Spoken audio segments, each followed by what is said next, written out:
Hello and welcome back to Talk of the Townsends. I'm Benedict Townsend. And I'm Hannah Townsend. This is a really, really exciting episode of the podcast because we've teased it on previous videos and...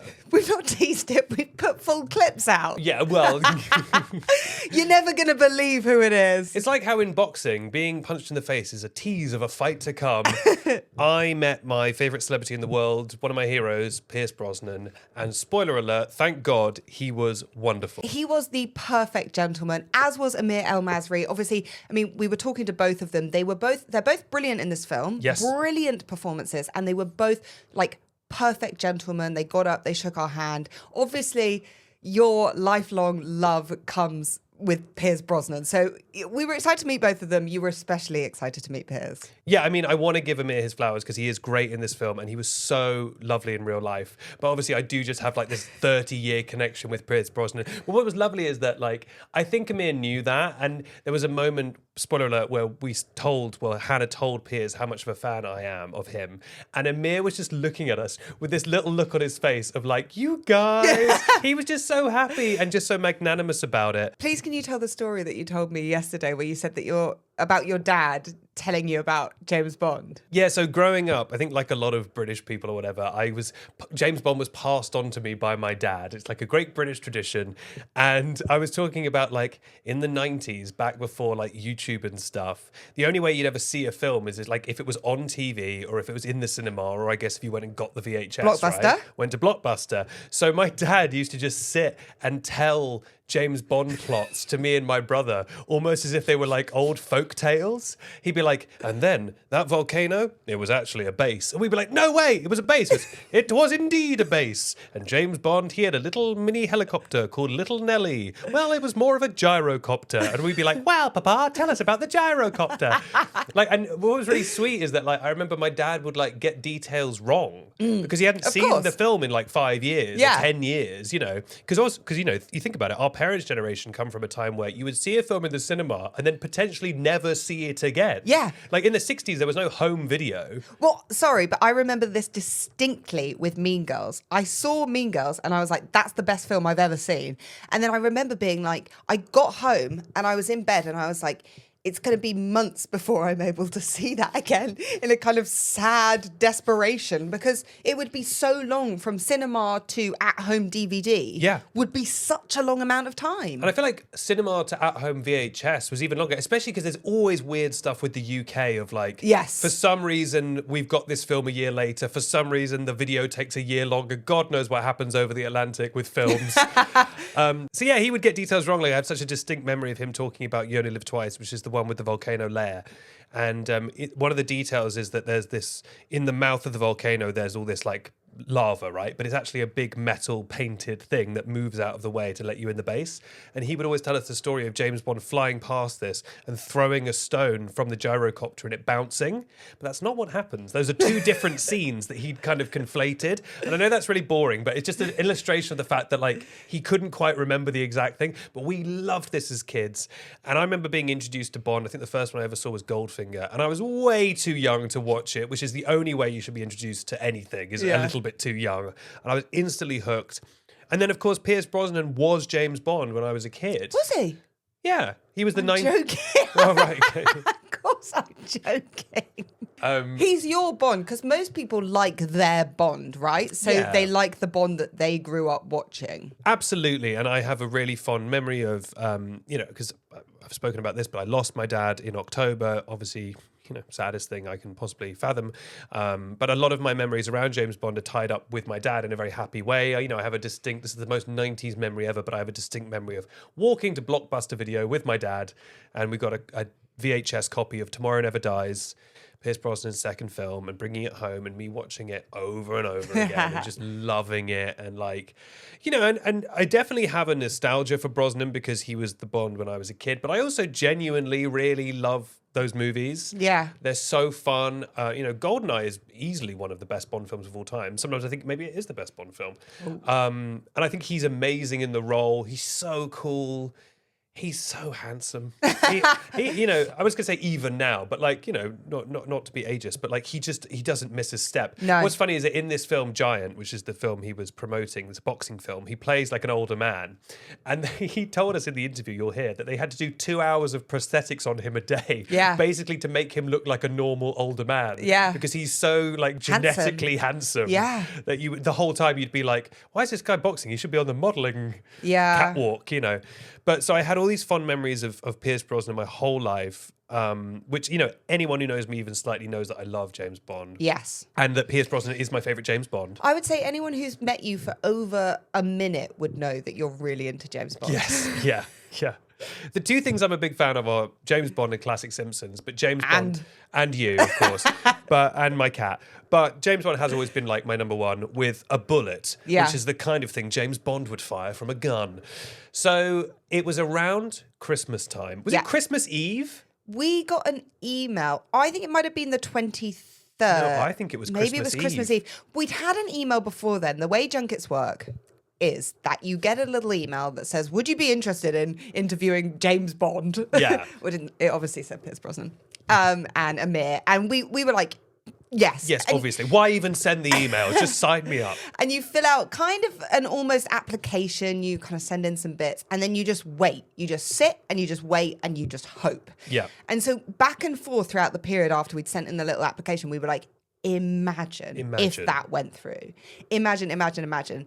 We then get an email. It might have been Christmas Eve because we were on a tube when we got it. I think it was Christmas Eve. We got an email that said, it looks like it's confirmed and all of the details and whatever. I then sent the little screenshot to my mum, which said the hotel that the interview was being held at, and she replied, lovely hotel. It's like, that's not... I said, it looks like we got the interview with Pierce Brosnan. She replied, that's a lovely hotel. Just focus on the... First of all, every interview is always held in like one of 3 hotels. But also, I'm going to be in that hotel for what? An hour? Yeah, we're not staying at the hotel. They've just cleared out some rooms for interviews. It's not that exciting. Also, focus on the main thing, James Bond. Mums are so funny sometimes. I know. I'm like, what a weird part of that. She said, I'm going to take that information and I'm going to choose the most interesting way to respond to it. Lovely hotel. An Uno reverse of like, nice hotel. What? Pierce Brosnan. So that was a point where we were both like freaking out. It was such a joyous thing. You know, it was emotional because like I've had the pleasure of interviewing lots of cool people and I think I'm relatively good at not getting too starstruck.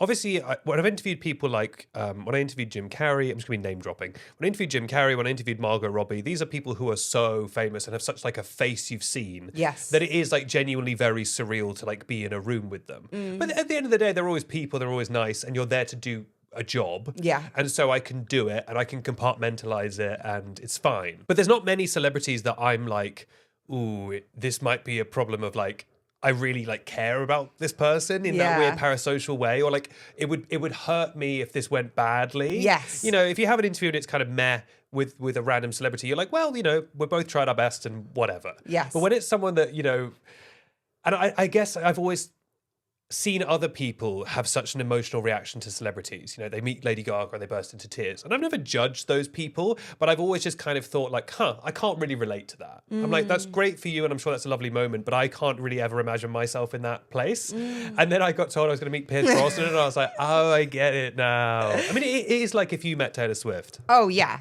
100%. So we had the email and then time passed and it said, if you don't hear from us again, the email is confirmed. It's confirmed. Yeah, which is a stressful way of doing it, but really okay. Stressful. So it gets to the day before the interview. We haven't heard anything. So we're like, it looks like it's going ahead. Usually the day before, I would send an email to save us going all the way into London for something that's, you know, we spoke about 3 weeks ago. Yeah. Usually I would send an email saying, just checking all good. I didn't send that email because I was so scared that it would jinx it. If I sent that email, they'd be like, that's been a huge mistake. Yeah.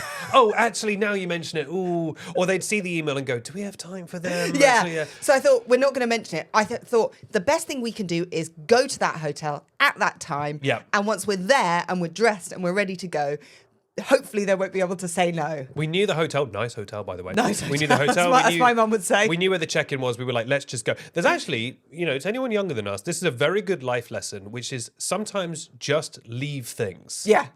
Even if you have good intentions. No, honestly, sometimes meddling. Yeah. If they've told you it's happening, just let it happen. Let it go. You send that chaser email and then suddenly then they've changed their mind. No. If they've said it's happening, just let it happen. Yeah. To quote Tame Impala. So we get the tube, we go to the hotel. We're there ridiculously early. The whole way, and I'm annoyed at myself because I'm like, am I putting out into the universe that this will be cancelled? I'm like, what if it doesn't go ahead? What if it doesn't go ahead? Stressful. But I was like, I just was so stressed that there had been a mistake. Anyway, we get to the hotel, we're like, you go to a little check-in desk, we're like, the Townsends? And they're like, yep, all right. And I'm like, no way. We're like sat in this room for such an hour and a bit. Yeah, and that's our own fault. Yeah, because we were so like preoccupied with like we should get there early, but then we actually got there extremely early. Yeah. We were like we got there half an hour before we were even meant to arrive. To check in, and you check in half an hour before an interview. So Yeah. we were in this very nice hotel for a very long time. We were sat, and we must have pissed.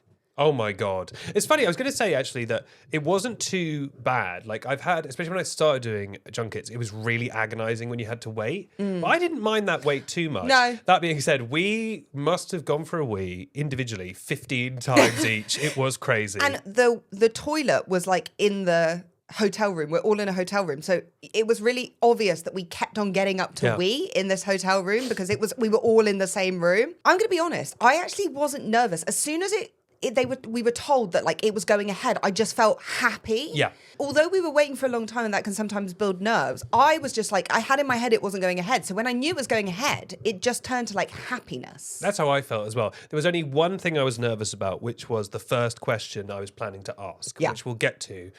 But aside from that, I was just like overjoyed that we were there and it seemed to be happening. But then we got taken.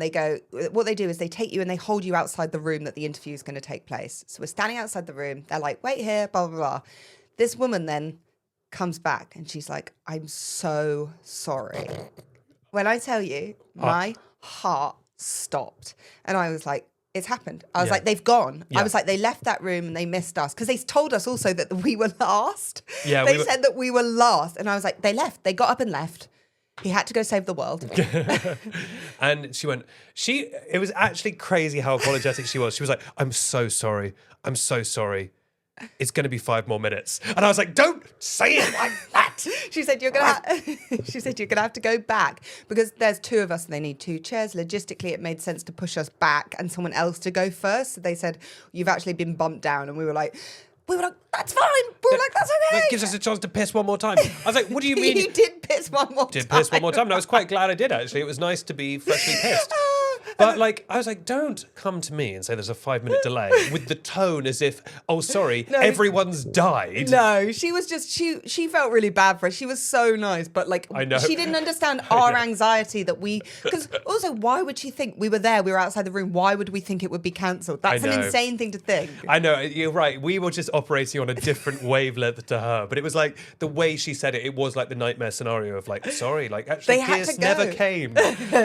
So then eventually we get called into the room. Yeah. Now, Hannah and I had spoken about how in this instance we had like 6 minutes. Yeah. Often you have 5 minutes. It's quite, we've spoken about this. It's quite hard to like establish a rapport and do a whole interview with 5 minutes, especially when there's 4 of you total. Yeah. So we had said, let's go in and as quickly as possible, just try and introduce ourselves. Yeah. Because I will say the fact that we're married and do this together, they always seem to be very charmed by that. Yeah. For whatever reason. They always seem to like that idea.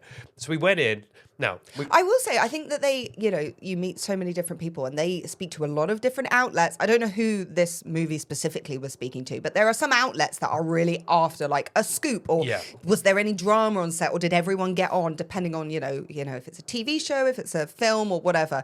Like we're never looking for a scoop. If someone misspeaks in an interview or got something wrong, we wouldn't put that out. Yeah, we're not trying to embarrass people or, and when I say misspeak, I'm like, if you are working on a line of books and you say, I love his other book, and that person didn't write that book. Yes. We wouldn't put a clip like that out because I misspeak all the time. We get things wrong. Yeah. You Say you're in Marvel and you mistakenly say that one of the million actors plays the wrong character or something because you've been awake for 50 hours doing interviews. Yeah. I'm not going to like make that a video and stitch you up. So and so, it says they love the Marvelverse, but gets it wrong. We're not going to do that. But when you're a celeb in a room and you are basically sitting for hours and hours and just being fed people every 5 minutes, I guess you're thinking constantly, what level of guard do I need to be on? Is this person out to get me? And so I do think, to preempt maybe what you were going to say, us going in and being like, by the way, we're literally just a married couple who like movies. Yeah. I think it allows them to chill a little bit. Because sometimes in interviews, after like 2 or 3 minutes, you see them chill because you realize, okay, these people are nice. Yeah, I'm not asking loaded questions. Yeah. What are your kids like and where can I find them? Stuff like that. What's your blood type? So we go in, we introduce ourselves. Both of them, both Piers and Amir, they both get up and shake our hands. Now, we've spoken about this, that we believe it is completely up to the celeb to decide whether or not they want their hand touched. Yes. Because they're in there all day. They don't want to shake a million hands. I don't think badly of them if they don't shake our hand. That being said, the fact that both of these gents stood up, walked towards us, shook our hands, looked us in the eye and said hello, it's very gentlemanly. It was very nice. I won't lie. It was very, very lovely. And it was a very warm welcome from both of them. Immediately, I'm shaking Pierce Brosnan's hand. I'm like, this is I'm like, already this is worth it. And he's going, we walk in and he's like, oh, the Townsends. He goes, and you say, I'm Hannah. He goes, you're Hannah, that must make you. And I go, I'm Benedict. I shake his hand and I go, Benedict. I go, good Catholic name. And he goes, oh yes, indeed. Because he's Irish. I thought he'd enjoy that. And we sit down. And then while they're setting up the cameras, he's just like, he's saying like, wow, and you're married. The Townsends. That's so lovely. And what do you do? It's like, are you on TV? And we're like, no, we've got a podcast. He's, you got a podcast. He's like, that's lovely. And he's just so sweet. Yeah. And I think he just loves... I mean, I think he's just a nice guy, but he's just very into that vibe. Because again, I suppose if it could have been a kind of sharky reporter from a rag, whereas instead it's just like a married couple, he's famously like he's a wife guy, no one loves his wife more than Pierce Brosnan. It's one of the loveliest things about him. And just hear him go, the Townsends. Yeah, I know. He just met us. Mental that he said the Townsends. Also, another thing about Pierce, absolute movie star stuff. He remembered our names. I know. To the end of the interview. 7 minutes. Sorry, that's really embarrassing. 6, 7 minutes later, but it would have been about 6, 7 minutes. He said, thank you, Benedict. Thank you, Hannah. Thank you, Hannah. Thank you, Benedict. I mean, mental. Again, a thing I wouldn't expect them to do. No. But that's real movie star stuff. So the interview starts and I did a bit of spiel. I complimented their performances because my first question I was a little bit worried about. And that's because in the movie Giant, which is the boxing movie that they're promoting, Toby Stephens is in this movie. And Toby Stephens played the villain, Gustav Graves, in Die Another Day, which was Pierce Brosnan's final Bond movie. So he was not only a Bond villain, he was a Bond villain opposite Pierce Brosnan, right? And the film starts, and it said Toby Stephens in the opening credits. And I went, oh my God, I didn't know Toby Stephens was in this. And not only is Toby Stephens in Giant, he has quite a prominent role, and he has lots and lots of scenes with Pierce Brosnan. Yeah. And in my head, I was like, I don't think they've been in a movie together since they were both in James Bond, where one was Bond and one was the villain. And as I was sat watching the movie before the interview, I was thinking, oh my God, I might actually have an opening to talk to Pierce Brosnan about James Bond, but in a way that is relevant to this new movie. You were sat there like Charlie getting his golden ticket to, yes. to Willy Wonka's chocolate factory. Because the thing is, ultimately, like, I love James Bond, I love Pierce Brosnan. Obviously, my dream would be to talk James Bond with Pierce Brosnan. But I am a professional. We're here to do a job, which is ultimately to talk about his new movie, which is what he wants to do. Yes. He also gets, bless him, he gets asked about James Bond every minute of every day. And he's very patient about it. But it's been like 30 plus years since he was Bond. It must be a little exhausting, but he's always a really good sport. But this was like a gift from God that I was like, oh my God, I can ask him about James Bond, but in a way that actually allows him to promote the movie Giant. Yeah. So I start off and I go, as a huge James Bond fan, and I'm trying to read his face, right? And he doesn't like sigh, but he's just kind of neutral. And he's probably, I don't want to speak for him, but he's probably thinking, here we go. He's going to talk to me about James Bond. Yeah. I'd rather talk about Giant, but Of course, I'm here to talk about Giant. Also, can I just say, during this, I am beaming. Yes. I'm like this. We need to release a clip of my face just like... Because I'm so stressed of how this is going to go. I'm Yeah. like, I just want it to go well. Yeah, Hannah is like willing good energy into the room. So I said, and you'll hear it in the interview, but I said, as a huge James Bond fan, I was delighted to see you reunited with Toby Stephens in this film. And his face lit up like a Christmas tree. He was delighted. I think it was the double delight of, I guess no one had really asked him this. No, I haven't far. seen any other clips of it. No, which is lovely. It's always lovely when you manage to ask them something new. But also, I think the delight in his mind of like, oh wow, he is actually asking me about the film. Yes. And also him being like, all right, good for you. You can have your James Bond question because you did your homework. Yeah. And he, as you'll hear, graciously in his answer, he did mention James Bond in his Yeah. answer, which I feel like is him on some subconscious level kind of rewarding me and Yes. going, you know what? You've asked me about the movie. You've asked me a relevant James You've Bond made question. it relevant, therefore I will actually reward you and talk about James Bond. Again, he's not loath to talk about James Bond, but I made it relevant. And my heart just sang. Because look, the thing about these junkets is you're never going to come away and like be best friends. No. It's not like the celebrity's going to turn to you and be like, here's my number, let's chill. They probably will almost certainly never remember they've met you. And that's totally fine. They meet a million people. But all I ever really want is to not have like a negative interaction or Yeah. not to visibly annoy them in the moment, especially when it's someone like him who I care about, as silly as that may sound. And to see his face light up and be happy, I mean, you can see my face in the interview coming up. I'm like ecstatic. Me and Amir are just looking at each other like this. And Amir is so sweet. We did also ask Amir a question. Yes, We gave, of course, gave him his time, of course. But he's delighted as well. Yeah. Because he respects that Piers has this amazing legacy and that people have this certain relationship to him. Yeah. He's not so ego driven that he's like, what about me? Yeah. And he's happy. You can see he's happy for me and for us. It was really lovely. It was magic. Yeah. It was perfect. It was brilliant. And then we asked Amir a question. You'll hear this in the Yeah. interview. And then at the end of the interview, we were wrapping up, and that's when Hannah surprised me with something. Yeah, well, I just wanted to say, like, it was like such a huge like moment for us to meet Piers Brosnan. Well, for you and for me to be there, which was amazing. And I mean, it meant a lot. I mean, it's been a roller coaster of a couple of months, and it was just so crazy to be sat in that room with someone who's meant so much to you for such a long amount of time and has such like a strong connection to your dad. Obviously, I wasn't going to say all this. No, yeah. Just trauma dump on Piers Brosnan. There's a limit on what We're actually grieving right now, Piers, so this is really lovely. Yeah. Using our 6 minutes. No, of course we're not going to do something like that, but that moment was really big for us, and he'd been so generous at the start, kind of off camera, Yes. asking about us, and I just thought, I really want him to know that this was big. Yeah. And it was just so nice, and it was so nice at the end. Oh, it was perfect. And again, that's when he went, thank you, Hannah. Thank you, Benedict. Which again, we would never expect him to know our names or remember our names. So sweet. And then he shook my hand again, second handshake.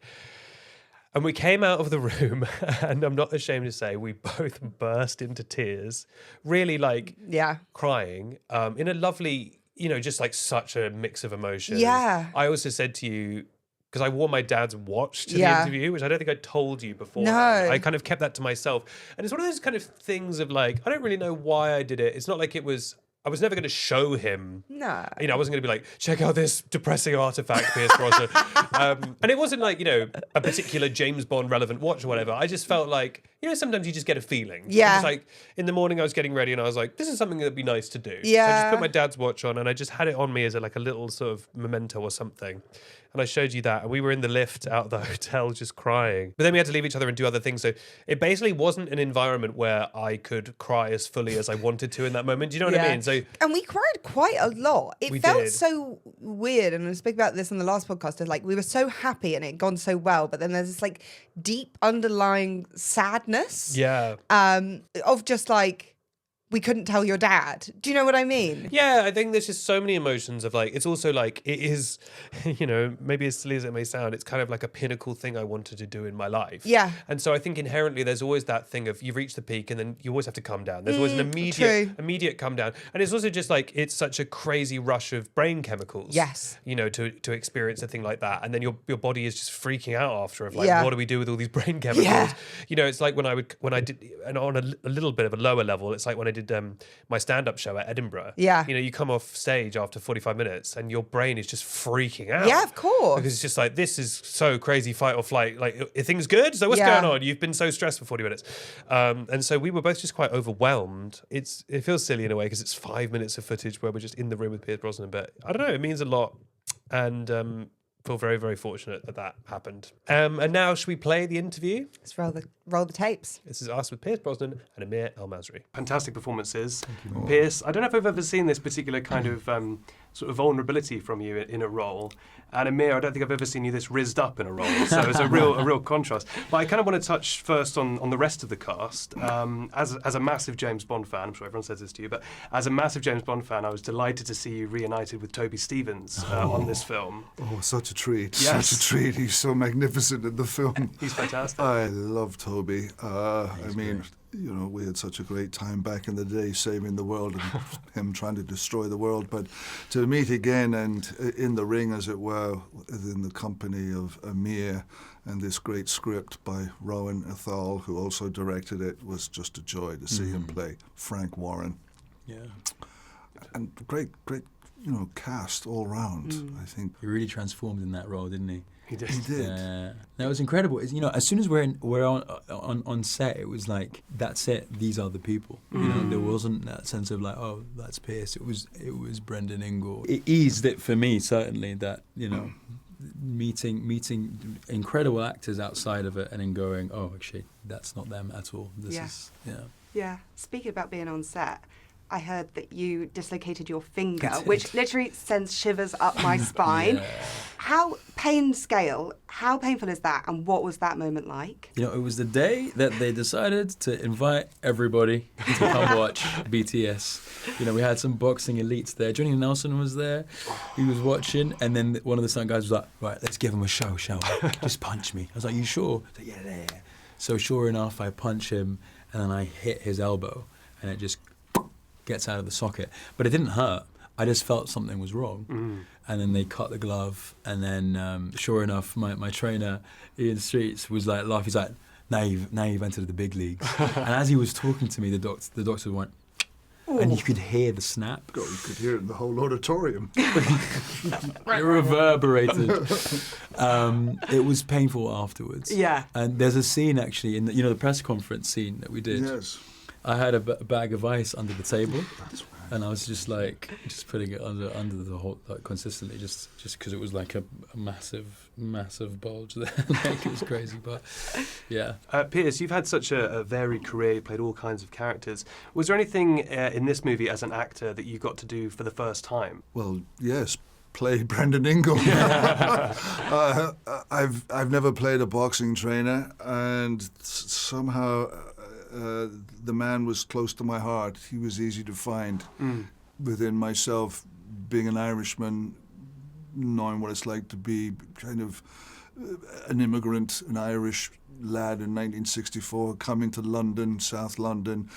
Brendan, being an Irishman in the steel yards, wanting to be a boxer, wanting to be a great boxer, but not quite making it, and being in a community in Sheffield and creating a life for himself, Alma, his two boys, and giving a life of inspiration to young men who were young boys who were kind of rattling around on the streets of Sheffield, and gave them hope and gave them a passion and a discipline of life, how to be a man, how to, take care of yourself and mind yourself in life. It was a gift from Rowan Athol because I read it and I thought, really? Okay, this is interesting. I didn't question him, but I knew I had work to do and I had a transformation to make, and that was enhanced by special effects. I mean, Millennium FX did the prosthetics for me, so it was 2 hours every day. Wow. To make that leap. Yeah. A visual leap. That was supported by walking onto the set. I mean, Amir and I we rehearsed maybe for 3 or 4 days, came in, worked, and went our own way, and then went to work every day to play these roles. We're being told to wrap, but I just wanted to say, me and my husband, we met 14 years ago, and in those years, he has only spoken about wanting to kind of meet you. It's such an honour to chat to you both today, and I just wanted you to know how much this moment meant to us. Thank you. Thank you. Thank Thank you. Lovely to I didn't meet tell you. her to say that. Thank you. Blessings to you both. Thank you very It was much. lovely to Thank meet you. Yeah, and I hope All tonight right. goes well. Yes, I think it'll be lovely. Yeah, It'll be it's a lovely great to meet you. celebration. Enjoy that. Lovely to meet you. Lovely to meet you. Of course. Really, really perfect. There we have it. Thank you, Hannah. Thank you, Benedict. What a lovely man. Oh, Toby is so wonderful at the film. Such a nice Such guy. a treat. If you're listening to this on audio, first of all, thank you for listening, but also a reminder that you can now watch these episodes on Spotify and YouTube. So if you want to see Pierce's face light up and my face light up, maybe check out the video version just to see that. And Hannah's huge smile. Thank you and good night.